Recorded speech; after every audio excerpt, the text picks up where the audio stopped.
3 দিন পর প্রগতিশীল পশ্চিমবঙ্গ আলু ব্যবসায়ী সমিতির কর্মবিরতি প্রত্যাহার হলো। রাজ্য সরকারের তরফ থেকে কড়া বার্তার পর কর্মবিরতি প্রত্যাহার করে নিল আলু ব্যবসায়ী সমিতি।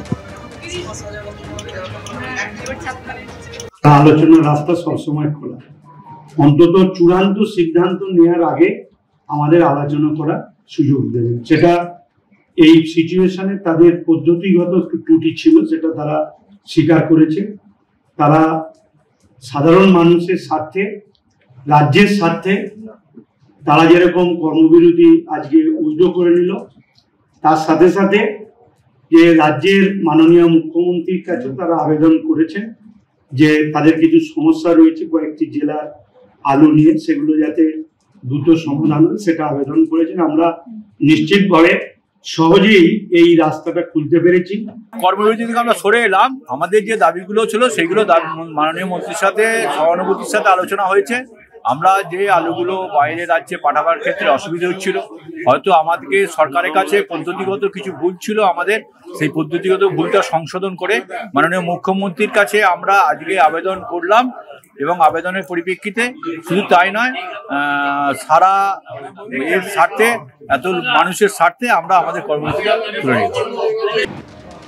দীর্ঘমেয়াদী শেয়ার, মিউচুয়াল ফান্ড, বন্ড থেকে পাওয়া ক্যাপিটাল গেনে কর বাড়ালো মোদী সরকার। একই সঙ্গে জমি বাড়ির মতো সম্পত্তির ক্ষেত্রে লং টার্ম ক্যাপিটাল গেনে ইন্ডেক্সেশন তুলে দিল মোদী সরকার। দিনে দিনে ফুলে ফেঁপে উঠছে বাজার। 60 থেকে 70,000, 70,000 থেকে 75, 75,000 পেরিয়ে এখন 80,000। শেয়ার বাজার যেন ছুটছে। এই পরিস্থিতিতে এবারের বাজেটে দীর্ঘমেয়াদী শেয়ার, মিউচুয়াল ফান্ড, বন্ড বা বাজার থেকে পাওয়া মূলধনী লাভ অর্থাৎ দীর্ঘকালীন ক্যাপিটাল গেনের ওপর কর 10% থেকে বাড়িয়ে 12.5% করা হয়েছে। এদিকে ফিনান্সিয়াল সিকিউরিটির ক্ষেত্রে স্বল্প মেয়াদের ক্যাপিটাল গেনের ওপর কর 15 থেকে বাড়িয়ে 20% করা হয়েছে।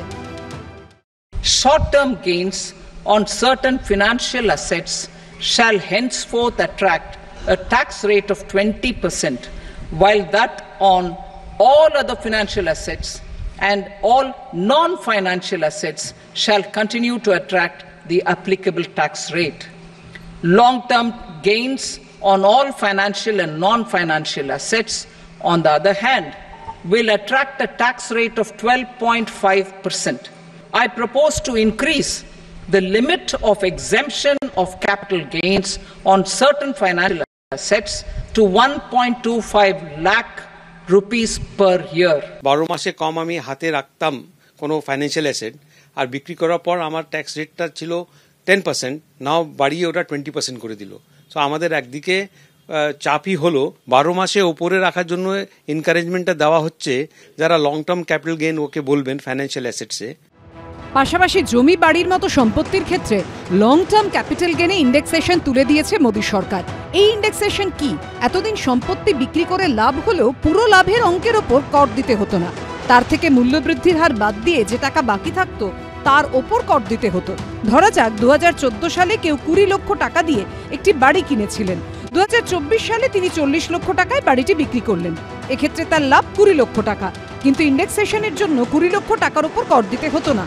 লাভ থেকে মূল্যবৃদ্ধির হার বাদ দিয়ে করের অঙ্ক হিসেব করা হতো, কিন্তু এখন ইন্ডেক্সেশন উঠে যাওয়ায় পুরো 20 লক্ষ টাকার ওপরই কর দিতে হবে। তো একদিকে দিচ্ছে, একদিকে নিয়ে নিচ্ছে। মার্কেটেও একটা ইফেক্ট আসবে।